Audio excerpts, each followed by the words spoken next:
किसान साथियों, इस वीडियो में हम आपको खादों के बारे में बहुत ही महत्वपूर्ण जानकारी देने वाले हैं। इस साल डीएपी की किल्लत बहुत ज़्यादा हो रही है।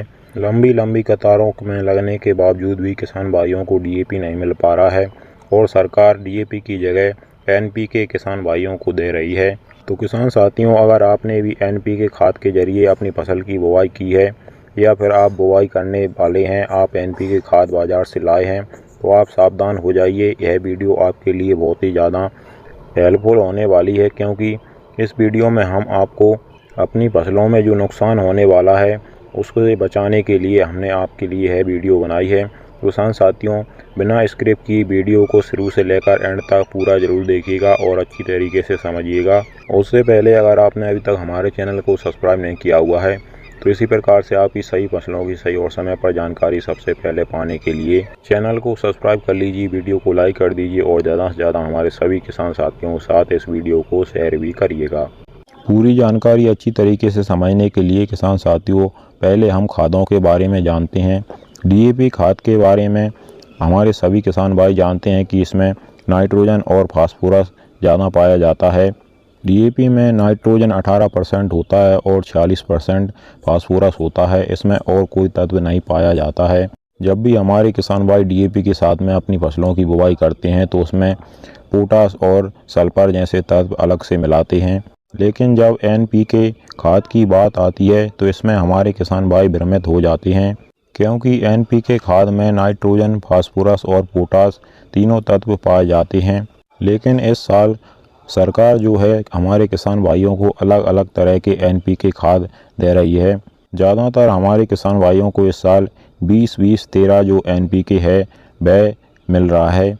अब 20-20-13 एनपीके की बात आती है तो हमारे किसान भाई सोच रहे होंगे कि इसमें 20% नाइट्रोजन, 20% फास्फोरस और 13% पोटास है। लेकिन किसान भाइयों, ऐसा बिल्कुल नहीं है। इसमें 20-20-13 जो एनपीके है इसमें 20% नाइट्रोजन है और 20% फास्फोरस है। इसमें जो 13% मात्रा है वह पोटास की नहीं है, वह इसमें सल्फर की मात्रा दी गई है। तो इसमें घाटा इसलिए हुआ हमारे किसान भाइयों को कि जिन फसलों को पोटास की ज़्यादा आवश्यकता होती है उन फसलों में यह एनपीके जो है पोटास की पूर्ति नहीं कर पाएगा, क्योंकि इसमें पोटास नहीं है। इसका नाम सिर्फ एनपीके है, लेकिन के की मात्रा इसमें बिल्कुल भी नहीं है। पहले एनपीके जो 12-32-16 आता था उसमें नाइट्रोजन, फास्फोरस और पोटास तीनों रहते थे, उसमें सल्फर नहीं रहती थी। लेकिन इसमें सल्फर है, इसमें पोटास की मात्रा नहीं है। तो जिन फसलों को हमारी को पोटास की ज़्यादा आवश्यकता होती है उनमें आपको इस एनपीके में पोटास को मिलाना आवश्यक है। आप जो भी खाद किसान साथियों बाज़ार से लाए हैं, चाहे वह एनपीके लाए हों या कोई और खाद लाए हों, उसमें उसके बैग पर स्पष्ट लिखा रहता है कि इसमें पोटास है, सल्फर है, फास्फोरस है या नाइट्रोजन कितना है। तो आपके खाद के जो बैग है किसान साथियों, उस पर आपको देखना है कि इसमें पोटास है या फिर सल्फर है। अगर उसमें पोटास है तो फिर आपको सल्फर अलग से मिलाना पड़ेगा और उसमें सल्फर है तो फिर आपको पोटास अलग से मिलाना पड़ेगा।